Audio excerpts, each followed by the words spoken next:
교통사고에서 12대 중과실 사고는 교통사고 처리 특례법 제3조 제2항 단서에 규정된 12가지 사고를 말합니다. 신호위반, 중앙선 침범, 속도위반, 앞지르기 방법 위반, 건널목 통과 방법 위반, 보행자 보호의무 위반, 무면허 운전, 주치운전, 보도 침범, 승객 추락 방지 의무 위반, 어린이 보호구역 안전운전 의무 위반, 화물 고정조치 위반이 여기에 해당합니다.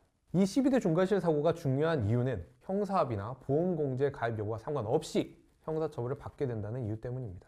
교특법상 피해자의 용서를 받거나 자동차 보험을 종합보험으로 가입했다면 교통사고를 냈다고 하더라도 교통사고를 신속히 처리하고 전과자 양산을 방지하기 위해서 별도의 형사처벌을 하지 않지만 12대 중과실 사고는 위법성이 크기 때문에 형사처벌을 하지 않는다는 특례에서 아예 제외해버리는 것입니다. 이제부터 12대 중과실 사고를 하나하나 설명드리겠습니다. 신호위반 사고는 기본적으로 신호등 신호를 위반해서 발생한 사고를 말하는데요.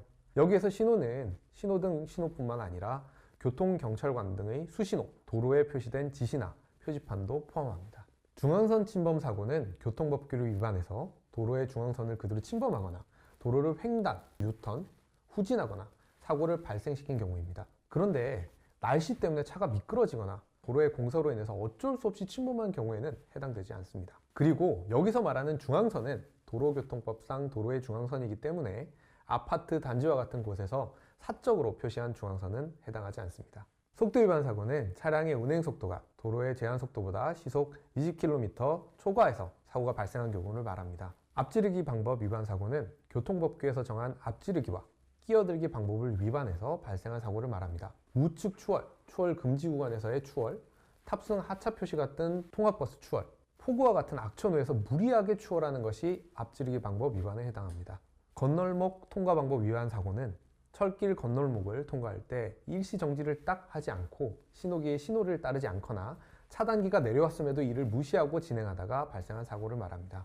보행자 보호의무 위반 사고는 신호등이 없는 횡단보도에서 보행자가 건너는 중이거나 기다리고 있을 때 보행자를 충격해서 발생하는 사고를 말합니다. 그리고 보행자의 횡단이 금지되지 않는 도로에서 보행자를 충격할 경우에 횡단보도 위가 아니더라도 보행자 보호의무 위반 사고에 해당하기 때문에 주의하셔야 됩니다. 무면허 운전 사고는 면허가 없는 상태에서 운전하다가 사고가 발생한 경우를 말하는데요. 면허가 정지 중이거나 가지고 있는 면허 종류와는 다른 차량을 운전하다가 사고가 발생하면 무면허 운전에 해당하게 됩니다. 참고로 도로가 아닌 곳에서 무면허 운전은 도로교통법상 무면허 운전에 해당하지 않기 때문에 제외됩니다. 주치운전 사고는 술이나 약물에 취해서 운전하다가 사고를 발생시킨 경우를 말하는데요. 주치운전은 도로가 아닌 곳에서 운전한 것도 포함하고 있습니다. 보도 침범 사고는 보도를 침범하거나 보도 횡단 방법을 위반해서 운전하다가 발생한 사고를 말하는데요. 주차장이나 건물 같은 도로가 아닌 곳을 출입할 때 일시정지를 하지 않고 진행하다가 사고가 발생하게 되면 여기에 해당하게 됩니다. 승객 추락 방지 의무 위반 사고는 차에 타고 있는 사람 또는 타고 내리는 사람이 차량에서 떨어지면서 발생하는 사고를 말하는데요.